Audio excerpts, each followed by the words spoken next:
Welcome classic rock fans to an unboxing, a rather belated or late one really. I've had a few requests to do this, although I think there are also a couple of unboxings. Sorry, I've got a terrible cold. There's already a couple of unboxings on YouTube, which is why I kind of resisted doing it, because I didn't see much point in it. But obviously we're looking at the elevated edition of Stand Up.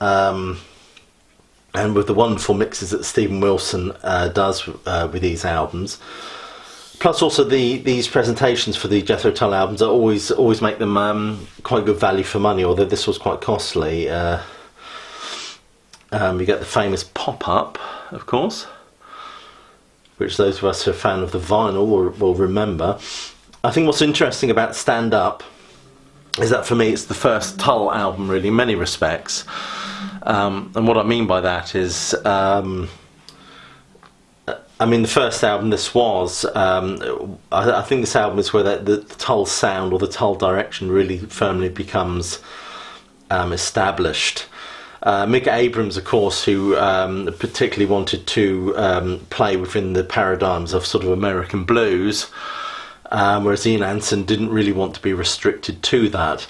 Ian Anderson also makes the point that Mick Abrams didn't want to travel, which is not conducive to being in a successful band either. I don't know whether that's true or not.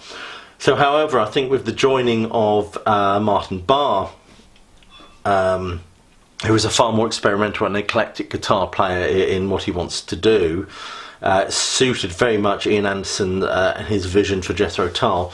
So we get very much Jethro Tull really progresses from this album.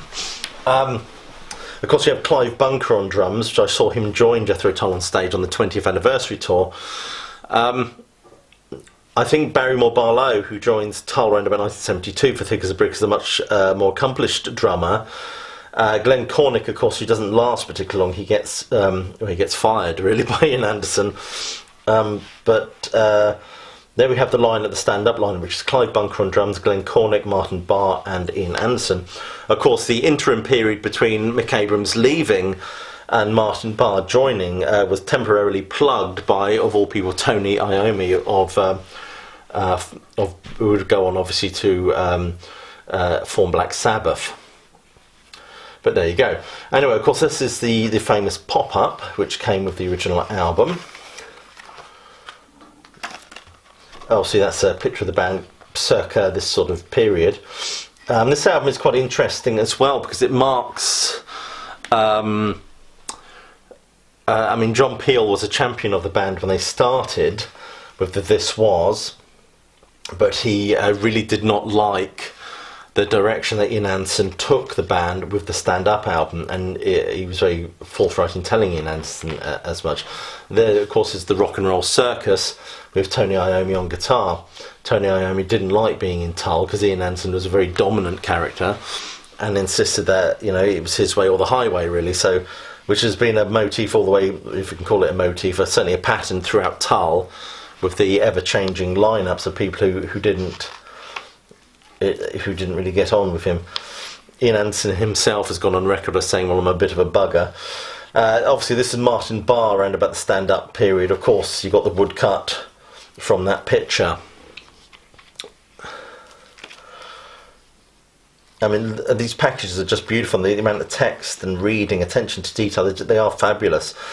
They really are superb. Also, I think with the moving from This Was to Stand Up, I think it was the right decision. Well, historically, yes, of course it was, but I think there were a lot of blues bands, British blues bands, who were doing that a lot better than Jethro Tull were doing it, i.e. Certainly Peter Green's Fleetwood Mac and bands like that. And of course, I think moving away from the blues also accommodates Ian Anderson's very sort of flamboyant styles, flamboyant presence on stage. Clive Bunker, of course. So if you haven't got this, I would recommend it. I haven't got around to listen to it yet. I just got it for Christmas Day after a tussle with Spin CDs, which I won't use again. I will stick with Amazon I would have loved to have seen Tull around about this period. Actually, I mean, if I could have seen Tull, it would have been, I would have loved to have seen the original Thick as a Brick tour. Yep, there you go, there's one for later.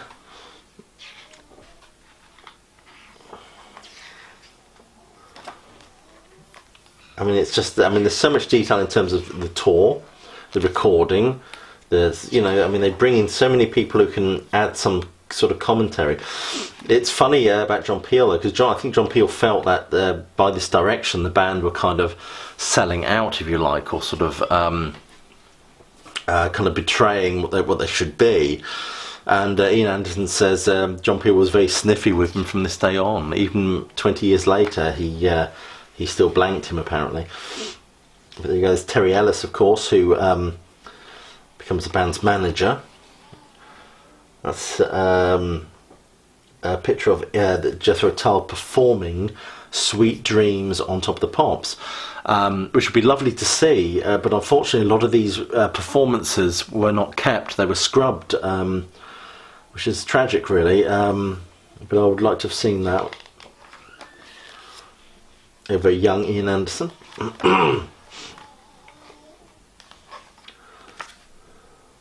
I love those caricatures they have behind them.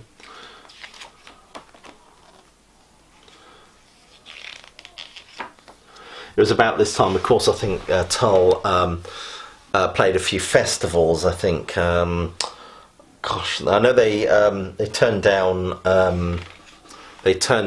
Woodstock because Ian Anderson felt it was too much mud and hippies and stuff like that, which he wasn't that keen on. But they did do the Isle of Wight festival, didn't they, about this time? I'm sure they did. There's also, I suppose, there's also a feeling, I think, that Woodstock, you already had so many colossal names on the Woodstock bill that I think they felt they would just get lost, really. And obviously festivals were much looser in those days. Bands would often, they'd be given a slot, but they'd often overrun, and they'd be hours later. They're not the slick corporate organised things that they are now. Here we have a track by track analysis, probably by Mr. Ian Anderson himself. Of course, the original record came on the Pink Island label. Pink Island originally was like an eye, literally, that you see with, so orange and black eye. The later versions of Island was the letter I. They changed that. So the second pressing of this LP has like the letter I. The first pressing has the I like an eyeball, if you like. I mean, stuff from New Musical Express. They're so comprehensive, these things. They, you know, if you're a bit of a Tull anorak like I am, then they're worth investing in. And the chronology of the tours, of the dates and things like that, they're just fabulous. Of course, Chrysalis is the label that comes out of Ireland after, I think they formed from Ireland. Fabulous, even notes, working notes. US tour, first tour headlining. I'm sure the Eagles actually supported Jethro Tull on this tour. I'm sure it was this tour they supported Jethro Tull. Was it the Aqualung tour? I can't remember. Remembering Glenn Cornick, it's quite a nice piece about him. I think they patch things up later on in life, of course, but Glenn Cornick does say that he wished Ian Anderson had the balls to sack him to his face rather than getting the manager to do it. There you go. I mean, it's just the amount of people they pull out to give us a fully comprehensive idea of what this album was all about, or the production of this album is just fabulous. Lovely picture from Ian Anderson, circa this time.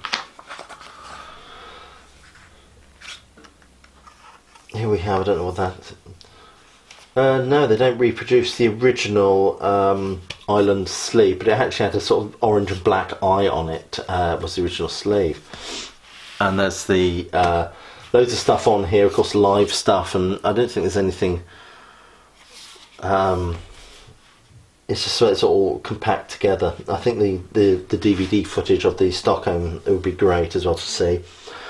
And there we have it. That's stand up the elevated edition. If you haven't got this or a version of this album, I would suggest you go and get it. And after Christmas, of course, maybe the price might come down. Anyway, thank you for watching. Please click like and subscribe, but more importantly, please do keep listening.